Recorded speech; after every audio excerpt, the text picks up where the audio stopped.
You think getting fired at 33 is a career death sentence? That is exactly what Marcus, the CEO of Meridian Analytics, assumed when he had security march me out like a thief. He had no idea my deactivated access card was actually the pin pulled from a live grenade. Grab some coffee and take a seat. I am about to tell you how I legally buried his $840 million tech empire. Hello to all the amazing listeners of the Boss Revenge Stories channel. I want to sincerely thank you for being here, but I must humbly share that YouTube has completely demonetized our channel, leaving us with zero budget to operate.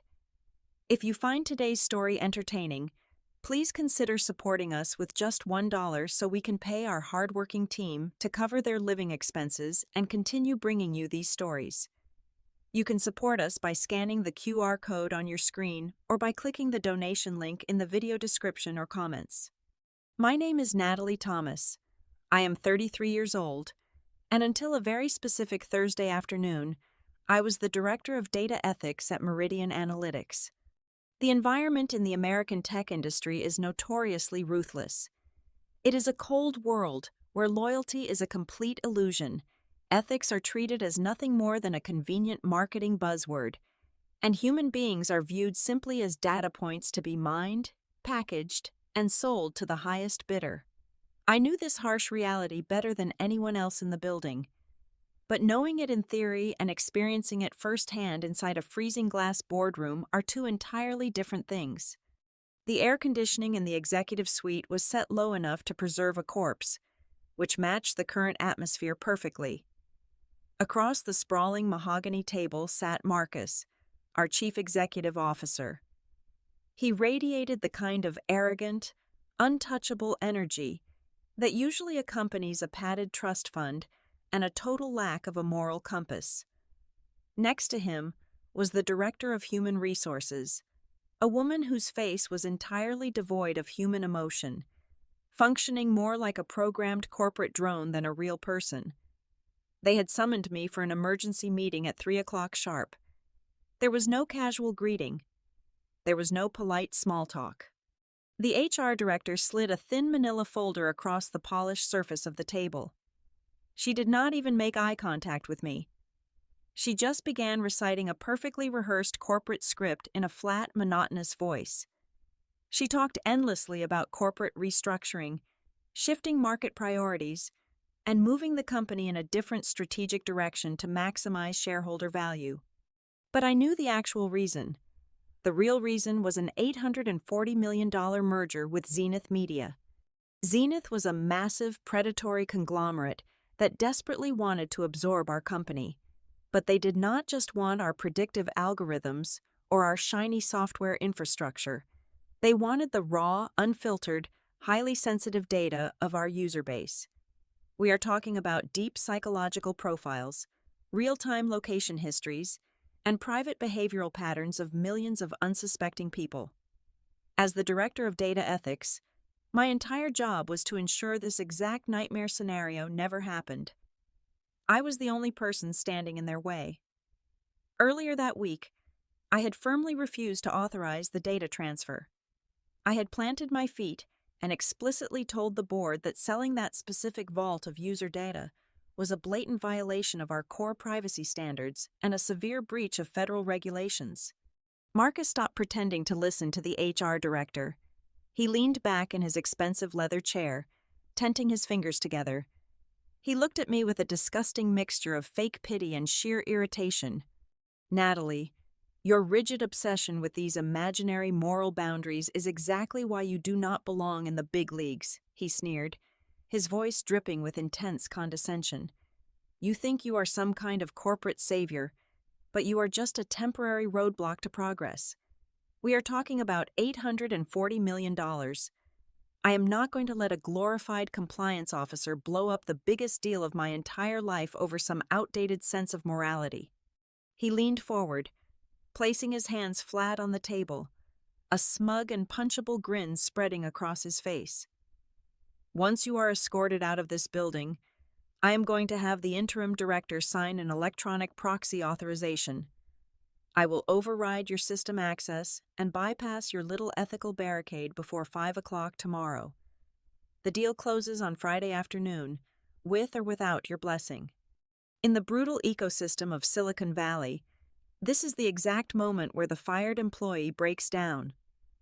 Marcus fully expected me to beg for my job. He expected a tearful argument, desperate pleading, screaming, or perhaps empty threats of a wrongful termination lawsuit. He thrived on that power dynamic. He wanted to watch me crumble and admit defeat. Instead, I did absolutely nothing of the sort. I did not raise my voice. I did not shed a single tear. I slowly stood up from my chair and calmly picked up the termination papers. I slid them neatly into my leather briefcase and snapped it shut. The crisp sound echoed loudly in the silent room. I looked directly into Marcus's eyes and allowed a small, cryptic half-smile to form on my lips. It was a quiet, knowing smile that carried a dangerous weight he could not possibly comprehend. I held his gaze for a long moment, watching as his smug expression faltered for a fraction of a second. I saw a brief flash of hesitation cross his face, a sudden chill running down his spine as he tried to analyze my complete lack of panic. He did not know why I was smiling. I turned around and walked out of the glass boardroom. 2 large security guards in dark suits were already waiting in the hallway to escort me to my desk. They hovered over me like I was a criminal while I packed my personal belongings into a standard cardboard box. The entire office was dead silent. Dozens of engineers and data scientists watched me through the glass partitions, their faces pale with shock. The guards marched me toward the main exit, demanding my security badge. I handed over my deactivated access card without a second thought. As the heavy glass doors of Meridian Analytics closed behind me, I stepped out into the warm afternoon sun. Marcus thought he had won. He thought he could easily bend the law. He had no clue that his arrogance had just sealed his own fate. The drive back to my apartment in downtown Austin, Texas, was surprisingly peaceful. The brutal afternoon heat radiated off the asphalt, but inside my car, I felt nothing but a refreshing sense of absolute clarity. Most people who had just lost a high-paying executive job would be hyperventilating into a paper bag, frantically updating their resumes, or calling their lawyers in a blind panic. I simply turned up the radio and enjoyed the smooth ride home. When I walked through my front door, I tossed that pathetic little cardboard box onto the kitchen island. I did not even bother unpacking the framed photos, the expensive pens, or the useless corporate recognition awards piled inside it. Instead, I slipped out of my stifling, overly structured charcoal blazer, letting it fall carelessly onto a dining chair, and kicked off my uncomfortable leather heels. I walked straight to the refrigerator, pulled out an ice-cold local craft beer, and popped the cap. The sharp hiss of the carbonation was the absolute most satisfying sound I had heard all week. I took a long, deep sip, letting the freezing liquid wash away the lingering, toxic stench of Marcus and his suffocating boardroom. To fully appreciate the sheer magnitude of the trap Marcus had just gleefully walked into, you have to rewind the clock exactly 2 years. Back then, Meridian Analytics was definitely not the crown jewel of the technology sector. It was a sinking ship, rapidly taking on water from every side. We had been hit with a massive, crippling audit by the National Data Protection Commission. The federal regulators had caught the previous executive team red-handed, illegally funneling unencrypted user behaviors to offshore third-party data brokers. The proposed fines were catastrophic, easily stretching into the hundreds of millions. We were staring down the barrel of imminent bankruptcy, potential federal indictments, and the total dissolution of the company. The federal agents were practically measuring the office furniture for auction. The board of directors was in a state of absolute, unadulterated chaos. Marcus, who had just recently taken over as chief executive officer, was completely terrified. He was sweating right through his ridiculously expensive custom Italian suits, begging anyone in the legal department for a miracle to save his newfound kingdom. That was the exact moment I stepped in and handed them a lifeline. I bypassed the useless executives and negotiated directly with the federal regulators. To prove to the Commission that Meridian would never again compromise user privacy, I designed and deployed an unprecedented, independent security protocol. I called it the Data Steward Veto. The sheer brilliance of the Data Steward Veto was its complete isolation from the corporate hierarchy. This was not some flimsy internal company policy that a mid-level manager could just ignore, or that a chief executive officer could rewrite on a Friday afternoon. It was a legally binding compliance mandate, hard-coded directly into the deepest architectural core of our federal monitoring system. The government agreed to halt the massive fines on one strict, non-negotiable condition. The most sensitive vault of user data could never be accessed, moved, or sold without the explicit voluntary consent of the appointed, federally recognized data steward. That steward was me. I engineered the system architecture myself to ensure absolute, impenetrable security. The protocol demanded a dual authentication handshake that entirely bypassed all standard executive permissions. To initiate any mass transfer of that restricted data, the mainframe required my direct, live biometric scan, coupled with a unique, randomized confirmation code that I generated and kept strictly within my own mind. There was no digital backdoor. There was no administrative override. The IT department could not touch it. The board of directors could not vote it away. And Marcus, with all his fancy titles and his infinitely inflated ego, had absolutely zero authority over it. It was a digital fortress reporting only to the Federal Commission. This is the beautiful, tragic irony of the American tech industry. Arrogant men like Marcus truly believe that because they sign the paychecks, they somehow own the laws of physics, the rules of mathematics, and the federal statutes of the United States. By firing me, Marcus honestly thought he was just removing an annoying, overly ethical obstacle. He thought he could easily have some spineless interim director forge an electronic signature and push the massive Zenith Media merger through without a second thought. But by officially terminating my employment and ordering the building security team to permanently revoke my network access, Marcus had inadvertently triggered the ultimate failsafe. He did not just lock me out of the Meridian building. He took the only existing key to his precious $840 million data vault, threw it straight into a digital incinerator, and happily pressed the burn button himself. The entire system was now legally and technically welded shut from the inside. I carried my cold beer over to the plush velvet sofa in my living room and opened my personal laptop. I settled into the cushions, getting perfectly comfortable. Using a highly encrypted, anonymous virtual private network, I quietly tapped into the external diagnostic logs of Meridian's server architecture. I could not see the actual proprietary data, but I could closely monitor the traffic requests, the server loads, and the system error pings. Right now, the network monitor was relatively quiet, but I knew exactly what was on the schedule for tomorrow afternoon. The Zenith Media acquisition team would arrive in their sharp suits, their IT department would attempt to migrate the core databases, and Marcus would confidently give the green light, expecting a smooth, victorious transaction that would make him richer than anyone could imagine. I took another slow sip of my beer, my eyes locked on the gently glowing screen in my dimly lit living room. The legal trap was perfectly set, the digital bomb was armed, and the countdown had officially begun. All I had to do now was sit back, relax, and patiently wait for the magnificent comedy of errors to unfold. By Friday afternoon, the atmosphere inside the Meridian Analytics executive boardroom was thick enough with arrogance you could cut it with a silver cake knife. I did not need to be physically present in the room to know exactly what it looked like. I had sat through enough of those self-congratulatory corporate rituals to visualize every sickening detail. Marcus had undoubtedly ordered the catering staff to bring out the most expensive imported vintage champagne.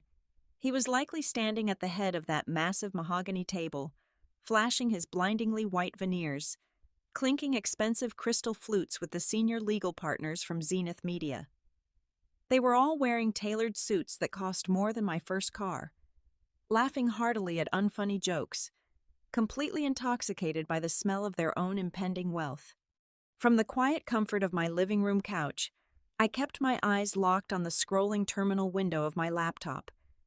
The air conditioning in my apartment hummed a steady, peaceful rhythm. It was exactly 2:45 in the afternoon. The monumental merger was scheduled to be officially finalized, signed, and publicly announced at 3 o'clock sharp. Right on cue, the server logs on my screen began to spike violently. The technical acquisition team from Zenith Media had been given the green light. Down in the Meridian server room, some highly paid, overly confident lead IT engineer was typing in the execution commands to begin the massive data migration. They were initiating the core protocol to swallow our most sensitive data vault whole and integrate it directly into the Zenith mainframe. I imagined the massive 80-inch display screen in the Meridian boardroom, likely mirroring the migration dashboard, so all the executives could watch their $840 million payday load in real time. The progress bar probably moved smoothly for the first few seconds as the basic, unrestricted operational files transferred over. Marcus was probably making a grand toast, talking endlessly about the glorious future of data synergy and market dominance. Then, their automated requests hit the outer wall of the data steward veto. On my screen, a simple line of white text appeared in the terminal. It was a sterile, automated request for the biometric handshake, a request that would never, ever be answered. Inside the boardroom, the celebratory mood must have evaporated in an absolute instant. The smooth blue progress bar on their giant screen violently halted. The entire display flashed a blinding, aggressive crimson red. A harsh, repetitive error sound echoed through the acoustic panels of the room. The text on their screen was unmistakable and terrifying to any tech executive. It read, "Access denied -level 1 security error." I could picture Marcus slowly lowering his champagne flute, his smug smile faltering and twisting into a scowl. He would immediately look over at David, the Chief Technology Officer of Meridian. David was a brilliant programmer but an absolute coward when dealing with Marcus. Right now, David was definitely sweating completely through his expensive dress shirt. "Just a minor glitch, gentlemen," Marcus would confidently say to the Zenith executives, desperately trying to maintain his alpha male facade. "David, clear the error and push it through immediately." On my laptop, I watched the traffic logs accelerate into a frenzy. David was panicking. He was attempting standard administrative bypasses. He tried using his master network password. Denied. He tried routing the transfer through a secondary local server. Denied. Every single command he frantically typed was instantly rejected by the federal protocol I had built. The system was an impenetrable brick wall, and David was throwing paper airplanes at it. The tension in that boardroom was escalating by the second.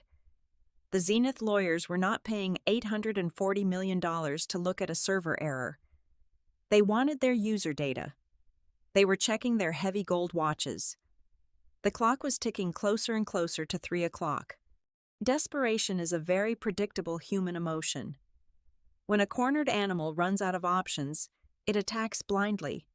David, terrified of losing his lucrative job and facing the full wrath of Marcus, decided to do the most foolish thing possible. He reached for the absolute highest level of technical authority he possessed. He attempted a forceful, unauthorized root override. He tried to trick the mainframe into believing it was in a critical maintenance mode, hoping to manually strip away the security layers and rip the data out by sheer brute force. Sitting in my apartment, I actually laughed out loud. He had just stepped right onto the landmine. The exact fraction of a second David executed that illegal override command, the system registered a hostile internal breach.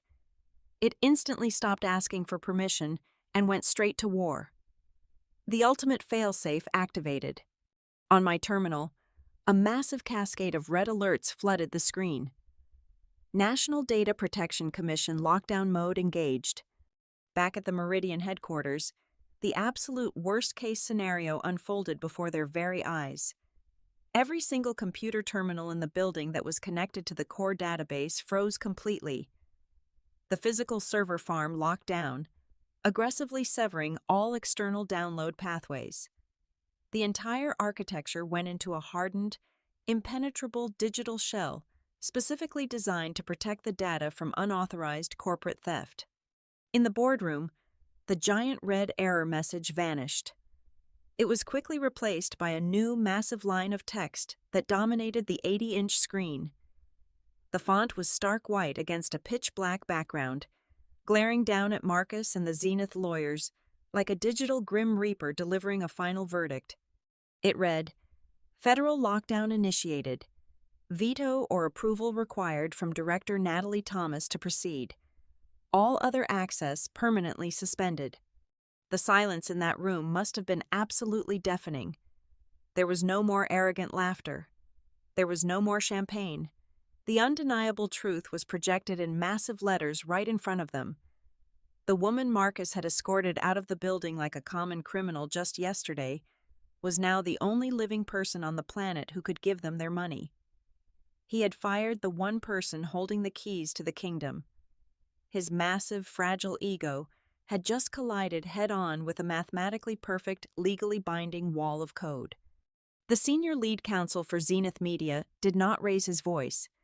Yelling was a tactic reserved for people who had lost control of a situation. Instead, the tall, silver-haired attorney placed his expensive crystal champagne flute onto the mahogany boardroom table with a slow, deliberate click. The sharp sound echoed like a gunshot in the sudden, frozen silence of the room. He turned to Marcus, his eyes completely devoid of warmth or professional courtesy. The attorney realized instantly that Meridian had blatantly lied during the intensive due diligence process. Marcus had confidently guaranteed unrestricted, immediate access to the user behavioral datasets, claiming all federal compliance locks were fully resolved and strictly internal. That was not just an oversight. It was a massive, unforgivable corporate deception. The Zenith attorney slowly straightened his silk tie and delivered an ultimatum that sucked every remaining ounce of oxygen right out of the executive suite. "You have until exactly 5 o'clock this afternoon, Marcus. If that data vault is not completely unlocked and actively migrating to our secure servers by 5 o'clock sharp, Zenith Media will officially terminate this acquisition. We will immediately withdraw our $840 million offer, and our legal department will bury you in breach of contract litigation before the market opens on Monday morning." The Zenith executive team did not wait for an apology, nor did they ask for any further explanation. They simultaneously picked up their premium leather briefcases and marched out of the room in perfect unison, leaving Marcus completely alone, drowning in a rapidly rising pool of his own disastrous hubris. The moment the heavy glass doors clicked shut, a catastrophic wave of panic swallowed Marcus whole. His perfectly manicured, untouchable alpha male persona disintegrated into absolute, humiliating hysteria. He frantically pulled his smartphone from his tailored suit pocket. His hands were shaking so violently, he nearly dropped the device onto the floor. He desperately dialed my number. He held the phone to his ear, his face pale and covered in a cold sweat. Then he dialed it again, and again, over and over. He paced the entire length of the boardroom like a trapped, suffocating animal, violently pressing the call button.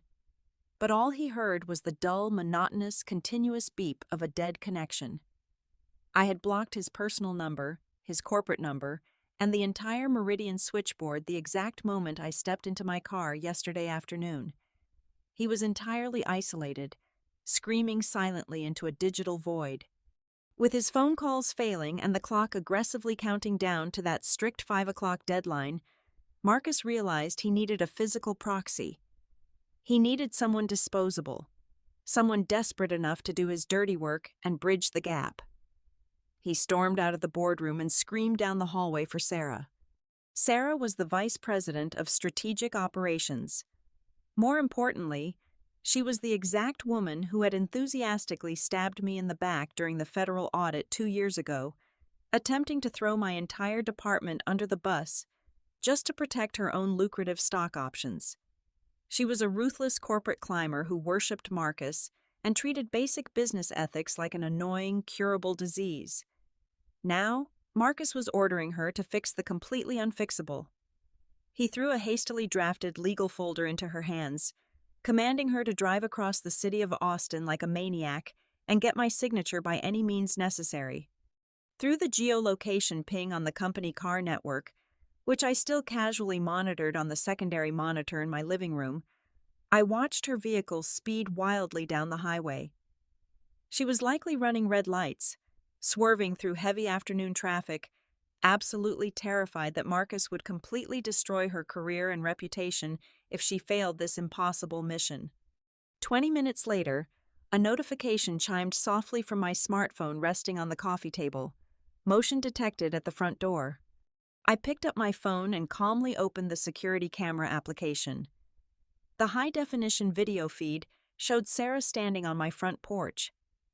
The wind in downtown Austin was unusually fierce that afternoon, whipping her perfectly styled blonde hair across her face in a chaotic, tangled mess. She looked absolutely unhinged.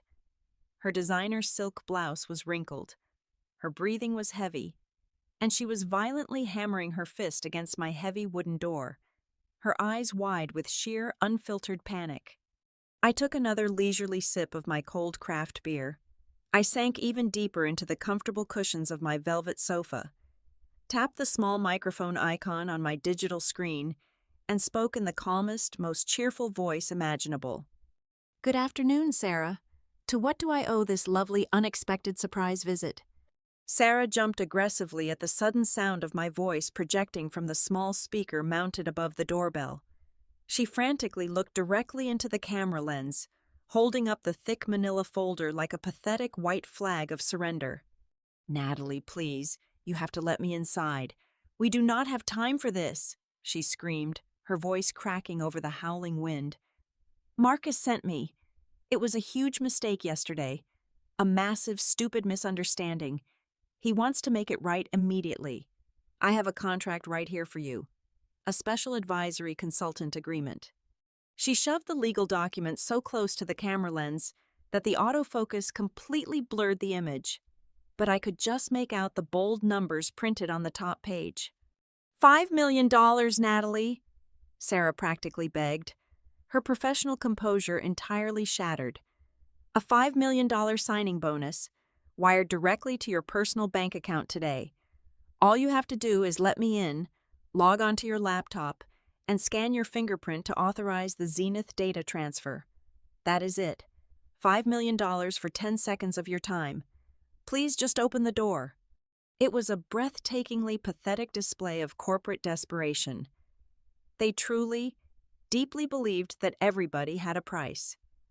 They thought they could simply throw a massive mountain of cash at their problems and make the strict federal laws magically disappear into thin air. It was a dark, hilarious comedy, and I was the sole, highly entertained audience member. I let a heavy, agonizing silence stretch through the two-way speaker for several long seconds. I wanted her to truly feel the crushing weight of her own humiliation.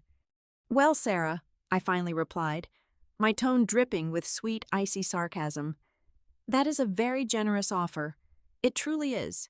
But unfortunately, federal law does not allow me to take a $5 million bribe to sell out the privacy of our users.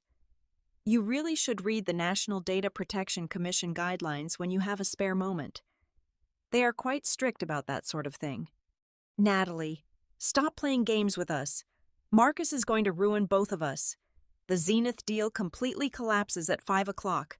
Open the damn door right now," she shrieked, aggressively slamming both of her palms against the solid wood.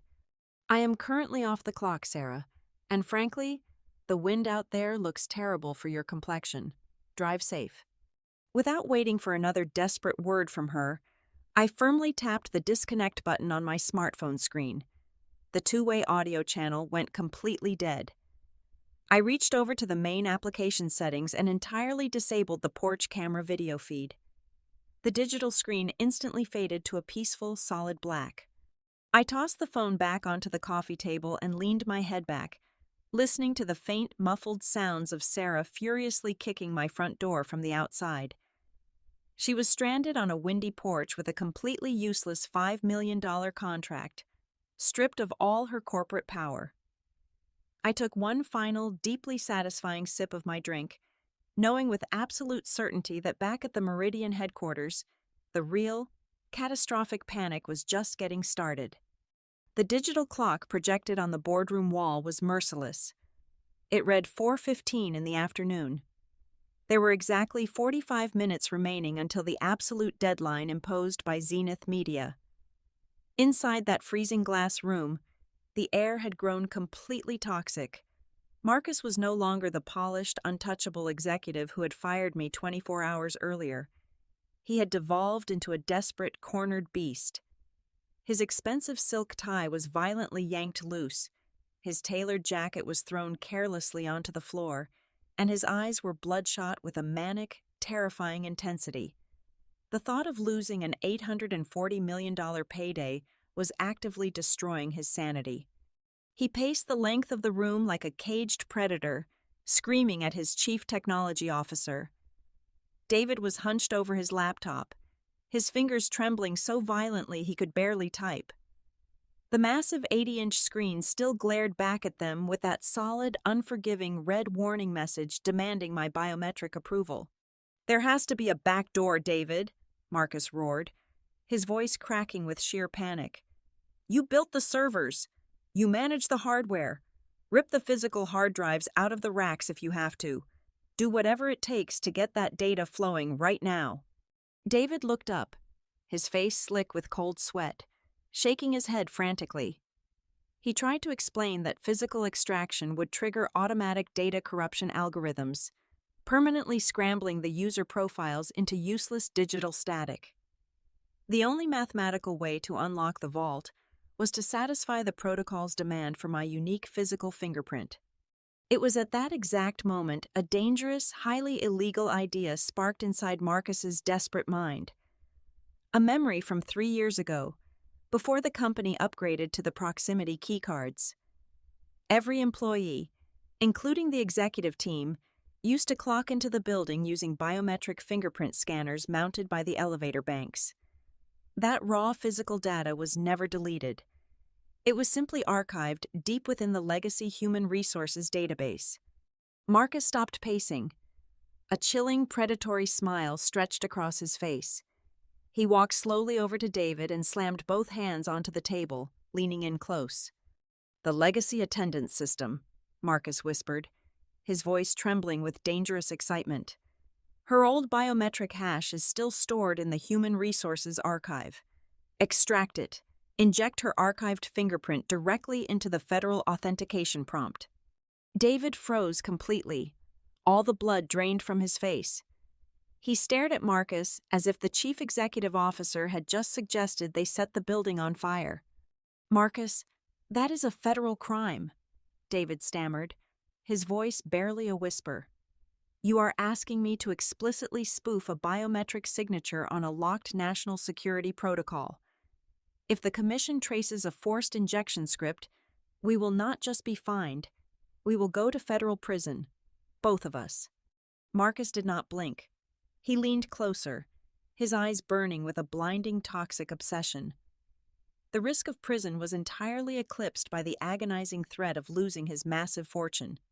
"If this deal collapses at 5 o'clock, David, I will personally ensure you never work in the technology sector again," Marcus threatened, every word dripping with absolute malice. "I will bury you in civil lawsuits until you are homeless. You will forge that digital fingerprint right now, or I will destroy your life today. Do you understand me?" Fear is a phenomenal motivator. Terrified and broken, David nodded slowly. He rapidly opened a series of encrypted terminal windows on his laptop. The room fell into a deathly, suffocating silence. The only sound was the frantic, rapid clicking of David's keyboard as he blindly hacked into his own company's archive database.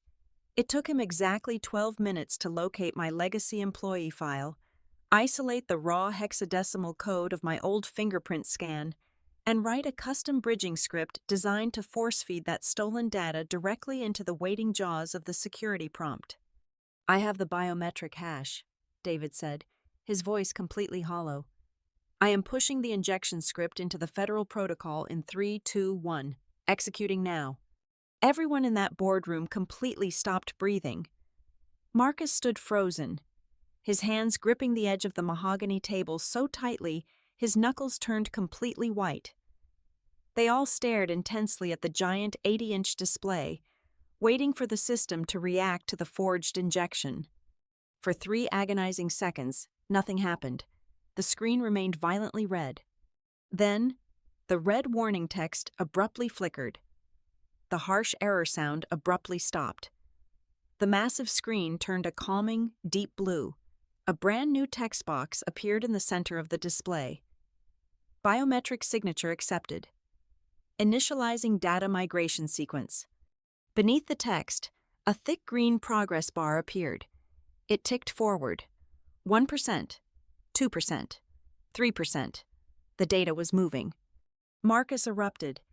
He threw his head back and let out a deafening, maniacal roar of absolute triumph. He violently slammed his fist down onto the table, laughing hysterically. He had actually done it. He had stared down a federal mandate, committed a massive felony in broad daylight, and won. "I told you!" Marcus screamed at the empty room, completely intoxicated by his own perceived invincibility. "I am the chief executive officer of this company. Nobody dictates terms to me. Not the federal government, and definitely not some pathetic, overly emotional compliance director. I own this data. I own this entire industry." He was celebrating like a conqueror who had just won the greatest war in corporate history. He truly believed his raw power and absolute ruthlessness had allowed him to successfully cheat the system. Miles away, sitting in the quiet sanctuary of my living room, the atmosphere could not have been more different. I was not pacing. I was not screaming.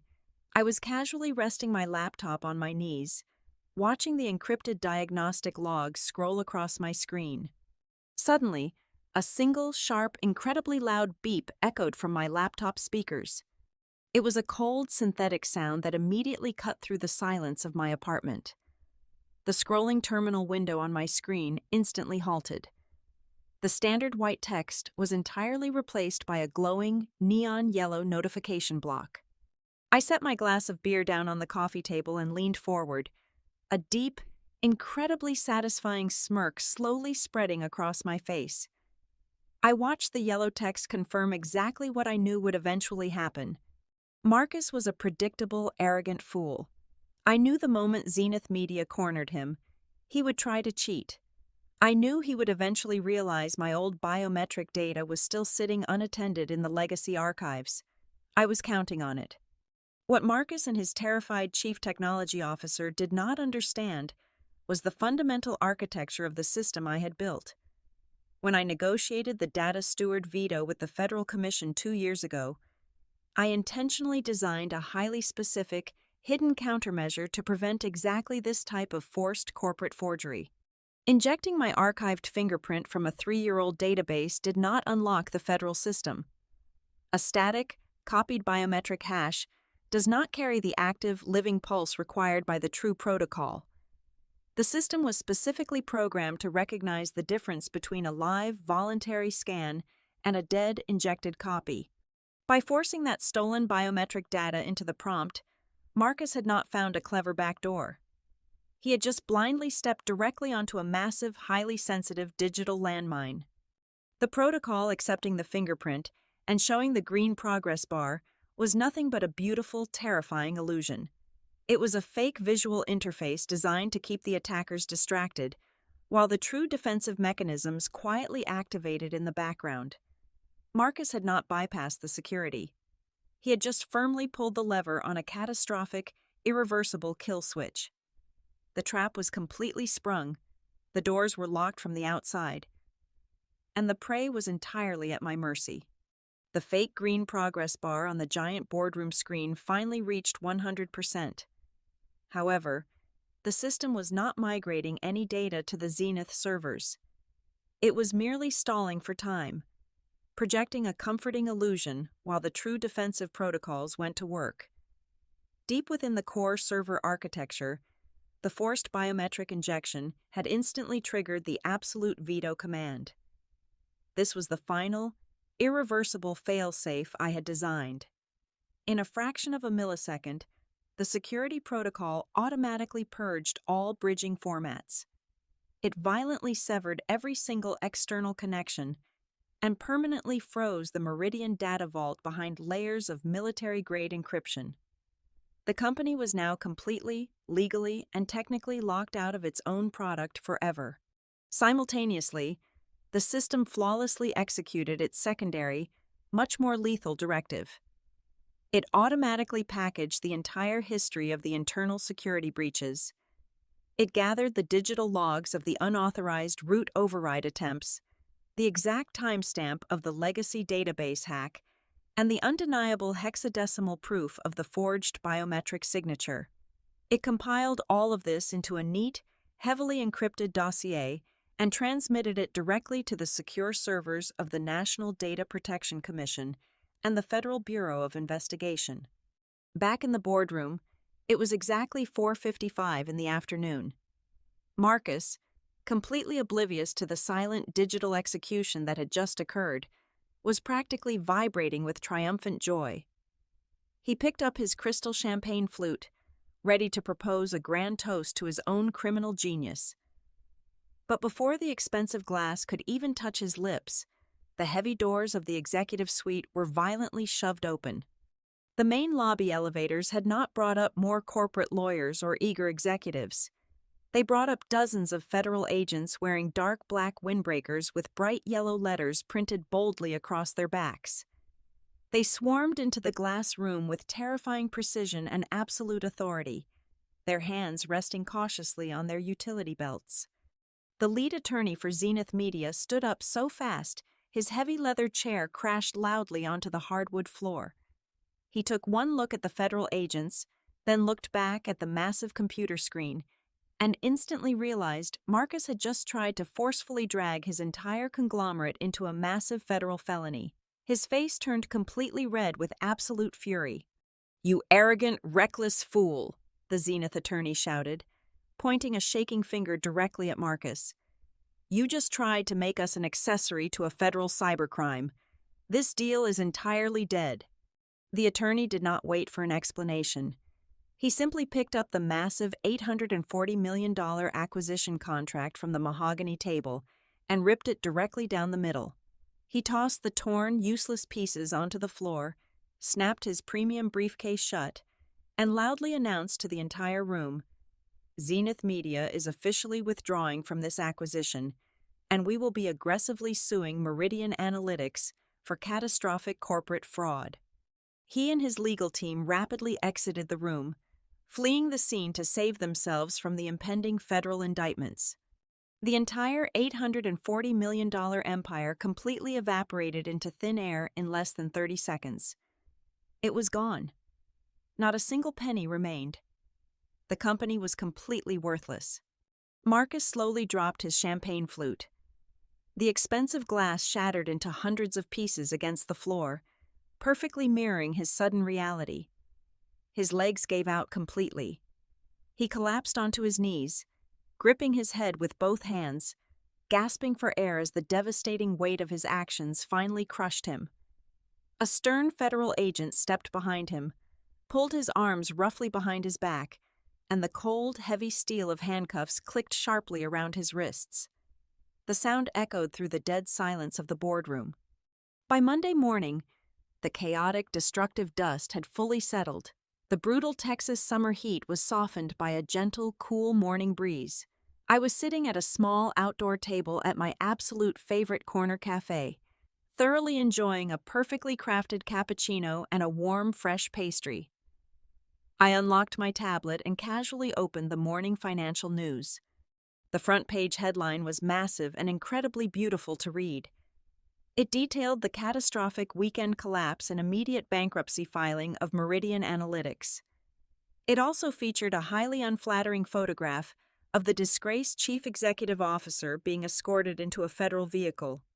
I took a slow, deeply satisfying sip of my coffee and opened my personal email. Waiting at the very top of my inbox was a formal, highly lucrative offer letter for a senior partner position at one of the largest, most respected technology conglomerates in the world. They had read the financial news. They understood exactly who built that unbreakable security protocol, and they desperately wanted me on their side. I smiled softly at the glowing screen. I never had to raise my voice. I never had to argue, cry, or violently destroy anything. I simply walked away with my head held high and allowed their own toxic arrogance and insatiable greed to eagerly dig their graves.